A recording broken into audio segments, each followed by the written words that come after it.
Selamat malam Bapak Ibu dan teman-teman yang terkasih dalam Yesus Kristus. Pada malam hari ini, setelah 15 hari berjalan bulan Maria, marilah kita mengenangkan sejarah tentang Bunda Maria yang dibacakan dari buku Sketsa Historiografi Maria, Mary Our Mother, yang ditulis oleh Romo Joskoko Prihantanto. Pada malam hari ini kita akan membacakan 5 bab. Yang pertama tentang seorang perawan akan melahirkan sang ibu juru selamat. Yang kedua tentang anak ibu dari Maria. Yang ketiga tentang kelahiran Maria. Yang keempat, Maria menerima kabar gembira. Yang kelima, Yosef suami Maria. Di kesempatan berikutnya akan kita lanjutkan dengan peristiwa-peristiwa Bunda Maria yang luar biasa sebagai Bunda Yesus yang sungguh-sungguh sangat melindungi kita semua. Kita awali dengan kata-kata prolog di dalam buku Mary Our Mother, Sketsa Historiografi Maria. Maria dihormati secara istimewa oleh umat Katolik dan Ortodoks dan dihormati oleh umat Protestan sebagai perawan yang melahirkan Kristus. Ia juga diakui dalam Islam sebagai wanita ajaib dalam Yudaisme, walau tidak mengakui anaknya sebagai Mesias. Devosi kepada Maria tak terhitung jumlahnya. Demikian pula legenda-legenda tentangnya selama berabad-abad. Ia telah menampakkan diri kepada ribuan orang percaya di seluruh dunia, dan devosan mengaitkan beragam keajaiban dan kuasa yang telah terjadi berkat perantaraannya. Ia juga telah mengilhami begitu banyak seniman, penyair, dan musisi. Para penginjil akan tetapi hanya sedikit memberikan rincian tentang kehidupan dan kepribadiannya. Misteri kelahiran anaknya dan harapan tak terbendung yang lahir pada awal iman Kristen telah mengilhami sejumlah teks apokrif. Walau tidak diterima di dalam kanon sastra suci, teks-teks ini tetap kaya dengan detail cerita yang telah diyakini sejak lama oleh umat beriman. Devosi kepada Maria di masa Kristen awal dengan cepat menyatu dengan penghargaan kultural kepada dewa perempuan kuno klasik, diambil dari tradisi kuno, ritual populer, dogma gereja-gereja Katolik dan Ortodoks, dan banyaknya penampakan atau fenomena ajaib. Kehidupan dan kultus tentang Maria telah memberikan pengaruh penting ke dalam budaya kekristenan di dunia saat ini. Kita awali mengenai seorang perawan akan melahirkan sang juru selamat. Ini merupakan bab pertama dari buku Mary Our Mother, Sketsa Historiografi Maria yang ditulis oleh Romo Joskoko Prihantanto. Ketika kisah kehidupan Maria dimulai, Palestina telah berada dalam kekuasaan Kekaisaran Romawi selama beberapa dekade. Pompei, jenderal Romawi, telah mengepung Yerusalem pada tahun 63 sebelum Masehi dan menodai Bait Allah di sana. Selama lebih dari 5 abad, orang-orang Yahudi telah dijajah oleh bangsa-bangsa tetangga yang lebih kuat, tetapi mereka tetap setia kepada warisan budaya dan tradisi spiritual. Di tengah desakan untuk membebaskan diri, semua orang menunggu kedatangan Sang Juru Selamat. Para nabi dalam Perjanjian Lama menjadi penting karena penglihatan mereka menentukan sejarah Israel. Para nabi telah melamarkan keruntuhan Yerusalem dan pembuangan di negeri asing. Mereka telah meramalkan kekalahan dan kemenangan, bencana alam, kelahiran dan kematian. Mereka di masa itu menantikan satu-satunya suara akan adanya harapan, akan kedatangan penyelamat misterius yang akan menjadi pemimpin orang Israel dan memulihkan kerajaan Allah. Kelahiran Sang Mesias ini akan dengan sendirinya adalah ajaib. Yesaya berkata, sesungguhnya seorang perawan akan mengandung dan melahirkan seorang anak laki-laki, dan namanya Emmanuel. Yesaya 7 bab 14. Nabi Mika membuatkan lokasi kelahiran, tetapi engkau, Bethlehem Efrata, hai yang terkecil di antara kaum-kaum Yehuda, daripadamu akan bangkit bagiku seorang yang akan memerintah Israel. Dari kitab Mika bab 5 ayat 1. Kita lanjut dengan bab 2 tentang Anna, ibu dari Maria. Injil tidak memberitahu kita nama Anna, ibu dari Maria. Kita mengenalnya dari teks apokrif. Dikatakan bahwa setelah percaya dirinya mandul selama 20 tahun, Anna lalu melahirkan Maria. Teks-teks juga mengatakan bahwa ketika suami berusia lanjut, Anna, yaitu Yoakim, meninggal. Anna menikah lagi dan kemudian menjanda lagi. Dia menikah untuk ketiga kalinya, dan dari 2 pernikahan terakhir lahir 2 anak perempuan, Maria Salome dan Maria Yakub. Masing-masing kelak melahirkan anak-anak laki-laki yang kemudian menjadi rasul atau murid dari sepupu mereka. Yesus, Yohanes Penginjil, Yudas, Simon, dan Yakobus.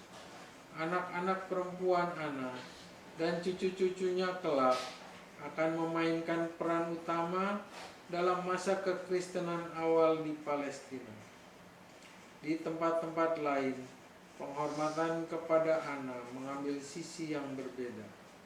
Pada abad ke-6, sebuah gereja dibangun didedikasikan untuknya di Konstantinopel, yang kemudian diikuti oleh pembangunan gereja-gereja lain untuk menghormatinya. Ikonografinya termasuk gambaran Anna sedang mengajar Maria untuk membaca. Di Britania, jauh di pantai Perancis, terdapat umat yang paling kuat menghormati Anna, yang pada awalnya mengait-eratkan ia dengan tradisi Dewi Celtic Dana. Orang-orang Breton memilih Anna sebagai santa pelindung dan memulai tempat-tempat peziarahan seperti Sainte Anna di Auray dan Sainte Anna La Palut. Menurut legenda Breton, Anna lahir di Britania dan pergi ke Palestina hanya untuk melahirkan Maria dan menghabiskan hari-harinya di negeri asalnya di dekat laut. Kita lanjutkan dengan bab 3 tentang kelahiran Maria. Injil menceritakan hanya sedikit tentang kehidupan Maria. Teks dari abad kedua memberikan gambaran tradisional tentang kelahirannya dan masa kanak-kanaknya. Yang paling banyak mengandung informasi adalah apokrif Proto-Evangelium James, Injil murah-murah karangan Yakobus, yang menggambarkan orang tua Maria. Dari tulisan ini kita mengetahui bahwa Anna dan Yoakim tidak memiliki anak selama 20 tahun pernikahan. Dalam keputusasaannya, Yoakim menantang Allah, mengatakan bahwa ia akan pergi dan menjauh sampai Allah memberinya keturunan yang diharapkannya. Pada akhir hari ke-40 kepergiannya, seorang malaikat muncul kepada Yoakim dan menyuruhnya untuk kembali kepada istrinya. 9 bulan kemudian, Ana melahirkan seorang anak perempuan dan orang tuanya menamakannya Maria, sebagaimana telah diinstruksikan oleh malaikat. Dipenuhi dengan sukacita, mereka berjanji untuk menguduskan anak mereka di bait Allah. Ketika Maria berumur 3 tahun, orang tuanya memenuhi janji mereka dan membawanya ke Yerusalem untuk menyerahkannya kepada imam agung.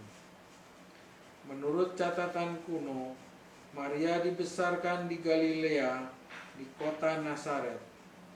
Orang tuanya menghormati hari suci Yahudi dan mengajarkan kepada anak mereka ramalan para nabi.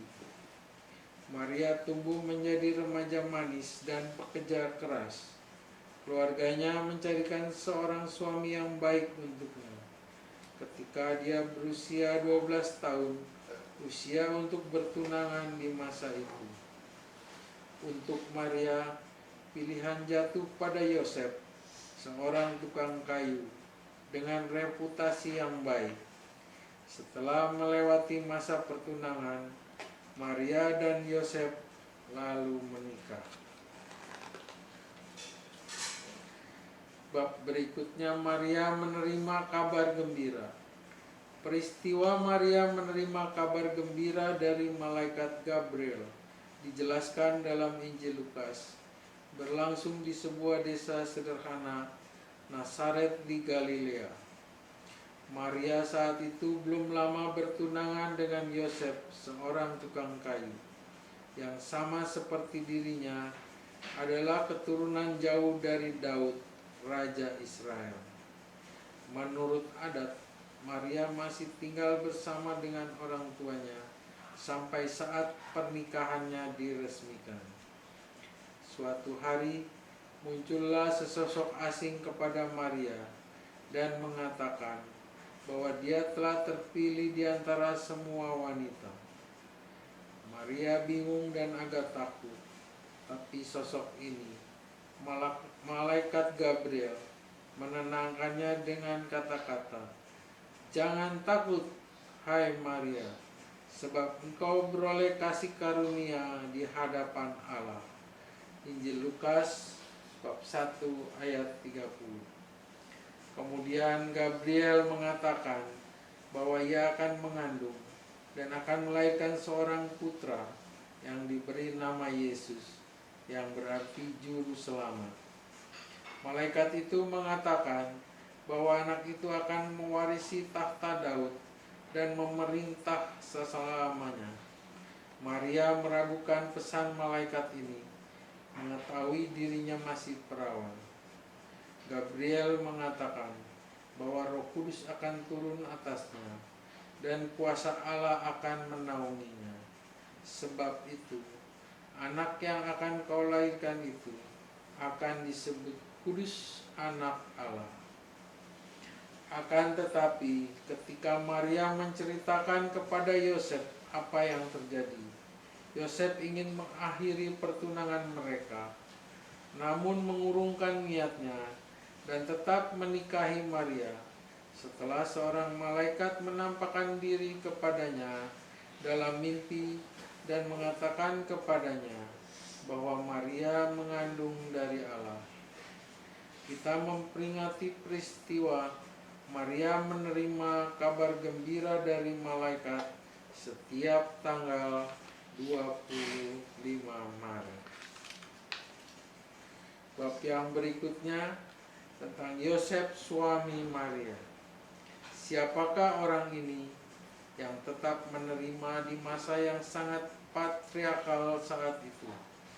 Suatu masa dan sistem sosial di mana kaum laki-laki mempunyai kedudukan lebih tinggi dan mengendalikan kekuasaan atas kaum perempuan untuk menikahi pengantin muda yang sudah mengandung. Tidak diragukan, ia pasti memiliki iman yang mendalam untuk mempercayai apa yang dikatakan malaikat kepadanya, dan pasti memiliki cinta yang besar untuk mengambil wanita muda ini sebagai mempelainya dan menerima bahwa ia akan tetap perawan. Yosef memenuhi peran sebagai ayah untuk Yesus kecil dan seorang suami yang setia kepada Maria. Injil menggambarkan ia sebagai seorang pria yang baik, saleh dan adil, penuh rasa tanggung jawab. Ia adalah seorang tukang kayu, dan ia mengajarkan keahliannya kepada Yesus kecil yang sering bekerja di sisinya. Seperti Maria, dari teks Apokriflah kita mengenal Yosef, bahwa ia jauh lebih tua dari Maria, sudah menjadi duda pada saat pertunangan mereka, dan telah menjadi seorang ayah dari pernikahan sebelumnya. Keadaan kematiannya tidak tercatat, tetapi kita tahu bahwa Yosef meninggal lebih dahulu daripada Yesus. Mengingat Maria disebutkan dalam Injil pada pesta pernikahan di Kana dan di kaki salib Yesus, di mana kehadiran Yosef tidak disebutkan. Itu juga sebabnya sebelum wafatnya Yesus mempercayakan ibunya kepada Yohanes muridnya. Kita cukupkan bacaan pada sampai dengan hari ini, dan akan kita lanjutkan di episode bab yang berikutnya. Terima kasih, selamat malam. Tuhan Yesus memberkati. Bunda Maria mendoakan.